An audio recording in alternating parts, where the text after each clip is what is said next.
Di peternakan kami, konsepnya memang adalah konsep memanfaatkan lahan sempit dengan produksi ayam dan telur yang sehat. Jadi kita juga kembali lagi ke alam, bagaimana kita memelihara itu, kita hindari obat-obatan, kita hindari suntikan, ya kita hindari yang semua berbau kimia.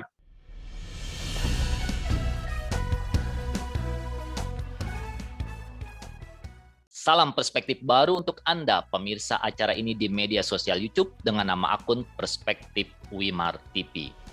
Saya Hayat Mansur, kembali hadir memandu acara favorit kita semua, wawancara khusus perspektif baru, sahabat perspektif baru. Jumlah penduduk Indonesia yang sangat banyak dan terus bertambah setiap tahunnya, tentu saja berdampak pada meningkatnya kebutuhan masyarakat terhadap pangan.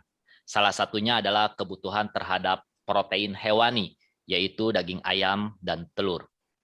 Karena itu, usaha peternakan ayam dinilai mempunyai prospek yang sangat bagus karena produk yang dihasilkannya yaitu daging ayam maupun telur dibutuhkan oleh masyarakat Indonesia yang jumlahnya sangat besar, mencapai saat ini sekitar 350 juta orang. Usaha pengembangan peternakan ayam akan berhasil bila ditunjang dengan manajemen yang baik. Dalam hal ini tentu saja termasuk manajemen keuangan. Dalam hal ini, manajemen keuangan banyak diabaikan oleh pelaku usaha peternakan skala mikro dan kecil atau peternakan rakyat. Hari ini kita bahas mengenai upaya pengelolaan peternakan ayam, terutama juga dari sisi manajemen keuangannya, dengan narasumber praktisi peternakan ayam dan juga praktisi keuangan, yaitu Bapak Andreas Kursiadiantoko. Halo, selamat pagi Mas Andreas. Selamat pagi Pak Mansur. Terima kasih sudah bersedia hadir di wawancara perspektif baru. Semoga tidak mengganggu aktivitas Anda di peternakan ayam. Pak Andreas, usaha peternakan ayam saat ini sangat berkembang dan juga hampir ada di seluruh wilayah Nusantara. Ini karena usaha ini dinilai sangat punya prospek yang sangat bagus sehubungan dengan jumlah penduduk Indonesia yang sangat besar. Nah, bagaimana usaha atau bentuk peternakan ayam yang dikelola oleh Mas Andreas saat ini? Ya, di peternakan kami konsepnya memang adalah konsep di memanfaatkan lahan sempit dengan produksi ayam dan telur yang sehat yang dibutuhkan masyarakat. Jadi hasil telur kami itu baik dari pedaging maupun petelur, ya kita uji lab dan hasilnya itu kita edukasi ke masyarakat bahwa ini loh hasil ayam dan telur yang kita buat. Dan memang di lahan sempit yang hanya berukuran 2 meter di tengah perkotaan, itu kita bisa pelihara untuk 100 ekor. Nah, luas peternakannya hanya 2 meter, bisa mampu 100 meter. Itu bagaimana itu mengelolanya? Jadi memang peluang yang kita sudah dapat gitu ya di tengah masyarakat ini kan kita sudah dekat dengan konsumen, customer kita sudah dekat. Jadi biaya transport itu sudah kita potong. Terus dengan lahan yang memang di perkotaan ini kan nggak begitu banyak gitu ya. Tapi dengan lahan hanya seluas 2 meter, kita sudah bisa budidaya beternak ayam 100 ekor dengan hanya luas lahan 2 meter, feses tidak bau, tapi hasil kualitasnya omega 3 69. Nah, bagaimana dengan kebutuhan biayanya? Kan bisa wilayah lahannya hanya 2 meter, tapi bisa menampung 100 ekor. Nah, apakah biayanya juga bisa minimal? Biaya yang kita buat memang minimalis ya, jadi memang kita sesuaikan lagi dengan kebutuhan kita. Kandang yang kita mau buat untuk berapa lama? Untuk 1 tahun, untuk 5 tahun, atau untuk 10 tahun. Terus kemudian juga yang kita harus pikirkan itu adalah ongkos tenaga kerja. Nah, ongkos tenaga kerja untuk di perkotaan ini juga sudah cukup mahal ya.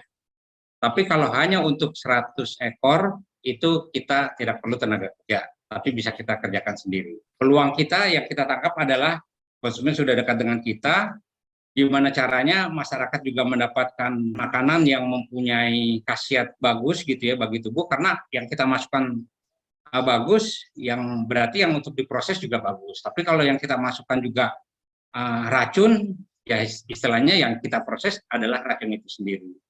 Jadi kita juga kembali lagi ke alam, bagaimana kita memelihara itu, kita hindari obat-obatan, kita hindari suntikan, ya kita hindari yang semua berbau kimia. Pak Andreas, di dalam upaya mengembangkan usaha peternakan ayam, tentu saja biaya menjadi faktor yang utama.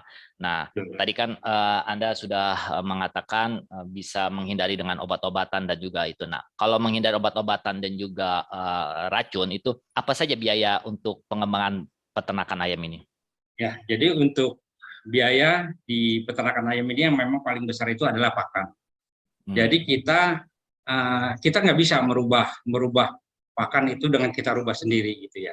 Jadi pakan yang dibuat oleh pabrikan itu sudah memang terukur, proteinnya sudah cukup, vitaminnya cukup. Jadi buat kita yang beternak ayam itu pakan tidak bisa kita rubah. Yang apa yang bisa kita rubah?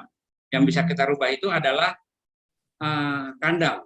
Dimana kalau konvensional itu ukuran kandang yang tadinya untuk luas lahan 1 meter hanya diisi oleh 8 ekor ayam, kita bisa buat menjadi 12-13 ekor ayam. Nah, terus kemudian feses, bau ya. Bau ini kita bisa rubah. Jadi baunya kotoran ayam itu bukan disebabkan karena memang dari makanan gitu ya, tetapi itu akan pengaruh dari suntik-suntikan, obat antibiotik dan segala macam. Jadi mempengaruhi metabolisme tubuh ayam itu sendiri. Nah, sementara kita tidak menggunakan itu sehingga feses yang kita hasilkan juga tidak berbau. Tetapi untuk kebersihan kandang, karena kita pemeliharaannya itu ayam sehat, nah itu harus kita perhatikan setiap harinya. Nah, itu faktor-faktor yang memang paling menentukan di peternakan ayam. Terus kemudian untuk manajemen pakan juga kita harus perhatikan. Jadi ayam instingnya itu makan terus. Jadi kalau kita kasih makanan juga pasti dimakan sama dia. Nah, tetapi kita harus mulai memanajemen pakan gitu. Usia berapa kita harus berikan gitu. Jadi hasil dengan pakan yang kita berikan dengan pertumbuhan ayam juga maksimal. Nah, di sini sudah kita lakukan baik dari ayam broiler maupun petelur gitu ya. Kita manajemen pakan itu dari umur DOC sampai kita panen itu kita sudah ukur. Kita sudah ukur, jadi umur sekian, seminggu itu pakannya berapa gram, 2 minggu berapa gram, 3 minggu sampai panen. Dalam usia panen umur 4 minggu, 1 bulan, itu berat ayam kita sudah bisa mencapai 2,1 sampai 2,3 kilo. Nah, ini sepertinya yang tidak bisa didapat oleh peternakan konvensional gitu. Hanya memang dalam proses itu kita harus perhatikan kebersihan kandang, ayam. Jadi kalau ada ayam yang sakit ya kita harus pisahkan. Nah, kalau kita sudah bisa memanage kos-kos yang memang terjadi ini, nah kita baru bisa memanfaatkan peluang yang kita dapat. Tapi kalau kita juga nggak punya programnya, jadi pakan ya dikasih aja, semua vitamin kasih aja, terus pemilihan bibit juga nggak dikontrol. Nah, ini yang harusnya memang kita harusnya untung jadi nggak untung. Karena dari semenjak pemilihan DOC itu kita harus sudah lihat bahwa yang ayam yang akan kita pelihara itu ayam yang bagus. Jadi kalau kita istilahnya bilangnya ayam super gitu ya. Seperti kakinya gede, bulunya halus, lincah gitu ya. Memang harga sedikit mahal. Secara keuangan kita wah mahal nih gitu ya. Padahal beda 1.000 aja gitu. Tetapi secara hidup maupun secara hasil panen, hasilnya jauh berkali lipat daripada yang kalau kita beli cuma asal gitu ya. Karena harga murah ya udah kita beli, padahal ayamnya kecil, bulunya juga ini, duburnya juga ada kotoran. Nah, itu yang memang harus diperhatikan oleh peternak ayam. Jadi mulai dari pemilihan bibit sampai panen kita kontrol. Begitu juga dengan pakan, kita kontrol. Kalau kita mengontrol pakan yang keluar dari pabrik, ya kita nggak bisa. Karena pabrik itu kan sudah kasih lab ya, itu juga terdiri dari orang-orang yang memang sudah punya pengalaman di situ gitu. Itu kita nggak bisa kontrol dan kita nggak bisa apa ya, kita nggak bisa mainin gitu. Kalau kita mau coba-coba bikin sendiri, terukur nggak proteinnya, vitaminnya masuk nggak gitu. Nah, itu malah akan beresiko buat si peternak. Tapi kalau kita hanya beli pakan yang bagus, bibit yang bagus, hasilnya pasti bagus. Oke, Mas Andreas. sekarang dari sisi pakan dulu ya, kan biaya pakan atau kos pakan ini kan tidak bisa diubah, dan kita tahu bahwa pakan ternak ayam itu harganya ya naik turun kan di pasaran. Nah, bagaimana upaya untuk dari sisi manajemen keuangan agar kita tidak katakanlah mengalami kerugian besar atau bisa melakukan efisiensi di biaya pakan ini? Jadi untuk biaya pakan ini, jadi untuk pakan pabrikan itu adalah pakan yang sudah memang bagus. Tetapi kalau kita mau bikin pakan oplosan, ya kita harus sesuai dengan yang sudah diberikan oleh pabrikan itu sendiri. Nah, bahkan kalau kita hitung-hitung, jatuhnya malah bisa lebih mahal dibanding pakan pabrikan. Nah, untuk menyiasati harga pakan yang naik turun ini, kita harus mempunyai pangsa pasar kita, harga jual kita. Jadi kita bikin suatu peternakan itu yang memang unik, beda dengan yang lain. Jadi dengan kita memelihara 100 ekor, kalau di konvensional harus dipelihara 1000 ekor. Baru margin itu bisa didapat. Tapi kalau misalnya yang konvensional sama seperti kita, yang ayam sehat sama-sama pelihara 100, ya mungkin yang konvensional nggak ada untungnya. Gitu. Karena memang yang kita tawarkan di sini hasil produk yang memang kualitas omega 369. Memang kita ada dana budget yang harus kita keluarkan untuk hasil lab gitu ya, untuk membuktikan bahwa ayam kita ini tidak bau amis, darahnya tidak anyir, fesesnya tidak bau. Nah, gimana konsumen itu bisa percaya dengan ayam kita gitu? Nah, salah satunya ya cuma hasil lab itu sendiri. Nah, Mas Andreas, kalau bisa bicara mengenai biaya pakan ini, untuk yang 100 ekor ini, itu biayanya berapa sih per bulannya dan berapa yang biasanya yang bisa kita hemat? Kalau untuk biaya, ya istilahnya untuk ini ya, di dalam perhitungan yang saya buat. Jadi memang untuk ayam pedaging ya, dengan kita memelihara 100 ekor ayam, sudah dengan tenaga kerja, terus untuk pakan dalam 1 bulan, terus hanya kita berikan enzim untuk metabolisme tubuh, yaitu hitungan kasarnya gross profit yang sudah bisa kita dapat itu di angka 9 juta. Gross profit ya, ini aktual yang memang terjadi di lapangan. Tetapi kalau untuk konvensional, itu nggak mungkin dengan 100 ekor ayam bisa dapat seperti yang kita dapat. Gitu. Hitungannya harus 1000 ekor ayam baru bisa dapat itu. Tapi karena pakan itu kita nggak bisa kontrol, kita nggak bisa atur gitu, harganya harus murah, harus gini, nggak bisa. Mas Andreas, tadi kan kita berbicara bahwa biaya pakan itu sangat penting sekali untuk menjaga kelangsungan hidup hewan atau ternak ayam. Nah, bagaimana sih tips manajemen pakan ini agar kebutuhan pakan ayam terpenuhi, tapi kita tidak boros atau kita tidak banyak mengeluarkan uang? Jadi sebenarnya dengan kita beternak ayam sehat, itu kita sebenarnya sudah memberi dobrakan baru dengan teori-teori peternakan yang ada. Jadi untuk peternakan ayam kita hanya cukup melihatnya misalnya umur 1 minggu. Itu mulai dari ayam pakan itu per ekor 25 gram, 50 gram, 75 gram. Sampai panen ayam dewasa itu butuh pakannya sekitar 100 sampai 110 gram. Jadi cukup itu aja. Jadi kalau misalnya kita mau berhitung pelihara 100 ekor, itu dari DOC umur 1 hari, itu mulai 25 gram, 50 gram, 75 gram, 100 gram. Nah, itu kalau kita total, di angka taruhlah harga pakan sekarang antara 8.000 sampai 9.000 per gram. Itu ya kalau misalnya pemakaian gram gitu, itu kelihatan sudah habisnya. Kalau kita hitung-hitung itu sekitar 2 juta untuk 100 ekor ayam. Tetapi ayam kita ini ayam sehat dengan hasil sebulan 2 kilo.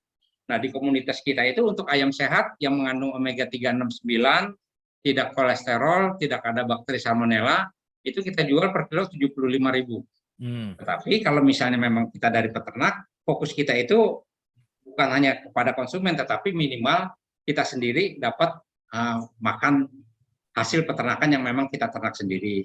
Ya, terutama itu sih ya. Jadi kita pakan dari peternakan kita, telur kita ambil, kita manfaatkan buat kita, terutama anak-anak kita.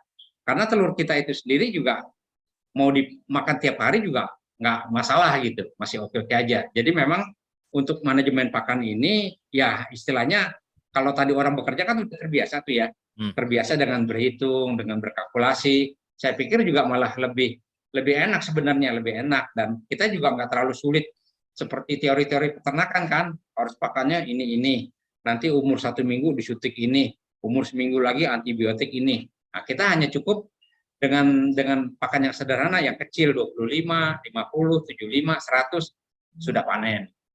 Nah, Mas Andreas, berbicara mengenai pakan ya, kalau manusia kan membutuhkan makan ya minimal 3 kali sehari ya, gitu kan, agar tumbuh sehat.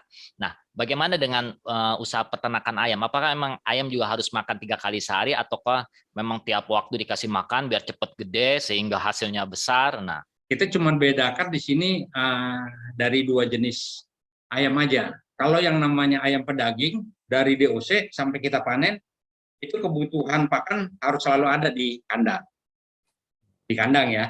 Nah, tapi untuk jenis yang ayam petelur, nah itu kita bisa setting begitu DOC sudah mulai dalam masa bertelur ya, 5 bulan sampai 6 bulan tuh ayam sudah mulai bertelur sampai sekitar umur 2 tahun.